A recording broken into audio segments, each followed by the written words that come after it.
Kate here from Renegade Golf, and I want to welcome you guys to a new series that I'm calling Celebrity Golf Swing Analysis. So, if you don't know a little bit about me, I am a TPI certified physical therapist.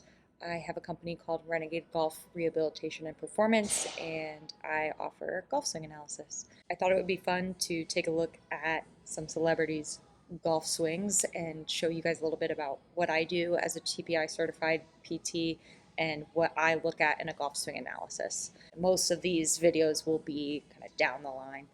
So there's a little limitations in what I look at for golf swing analysis for this, but I think it would be a fun thing to do, and I hope you guys think so too.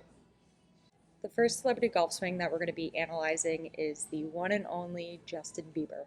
So he's been golfing for quite some time, and he posts a lot on social media about golf.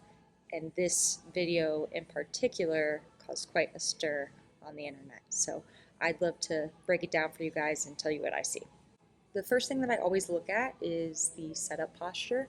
So if we take this video here and we kind of scrub it until his setup. So he approaches the ball, and then you can see he just kind of reaches his arms out to get the club to the ball. And everyone's got a different setup. Most people have their own process. But the thing that I want to point out here is that his hands are very forward in his stance. So typically with a driver, you want your hands to be somewhere kind of below your chin. So his hands are a bit forward. They are not necessarily under his chin. He could probably step a little bit closer to the ball. Another thing he could probably do is put a little bit more of a hip hinge in his stance, which might help a couple other things that we'll talk about later. But just first things that I see here with this setup. Let's clear that out. And then the next thing that I do is I look at the top of the swing, which is right about here. And the next thing that I look at is the shoulder plane. And what I mean by the shoulder plane is if you draw a line between the two shoulders and you see where it's pointing. So he doesn't exactly have a horizontal shoulder plane, but it's not really that great. So ideally what we want is for the shoulder to point down towards the ground. The longer the club, the further away it's going to be from the ball, and then the shorter the club, the closer it's going to be to the ball. As you can see, his line will not intersect with the ground until somewhere probably all the way over here, which is not exactly what we want. There are a couple things that can cause a flat shoulder plane, one of them being loss of posture during the swing. It can also be lack of thoracic mobility or differentiating between your thoracic and your lumbar mobility. So when your trunk isn't rotating, then your arms have to take up that rotation and you end up getting this flat shoulder plane. There are some other external things that can cause a flat shoulder plane, clubs that are too long or clubs that are too heavy. So other things to think about here. So let's clear that out. And another thing that I like to look at is the swing plane. So I like to see if players are coming over the top, which just means that they're bringing the club over the swing plane and then having to bring it back in to get to the ball. And so the way that we do that is we go back to setup.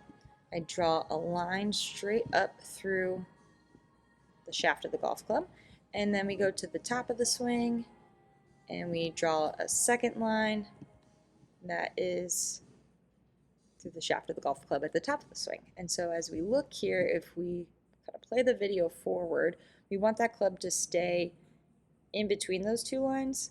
He actually does a pretty good job of shallowing the club. He gets it really shallow as he comes back to hit the ball.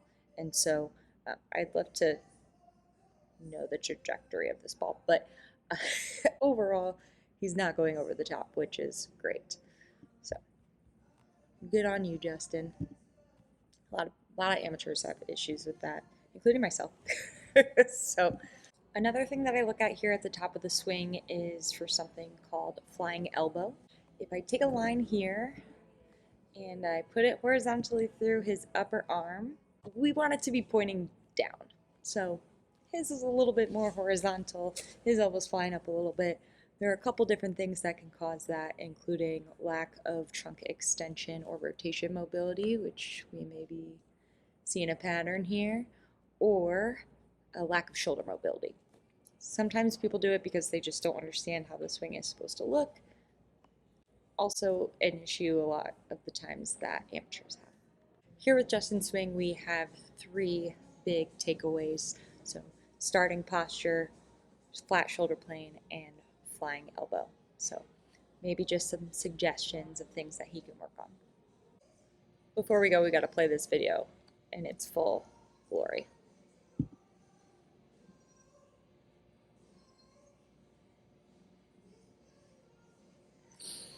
Yeah, his follow through is another thing that we won't talk about today, but it is quite something.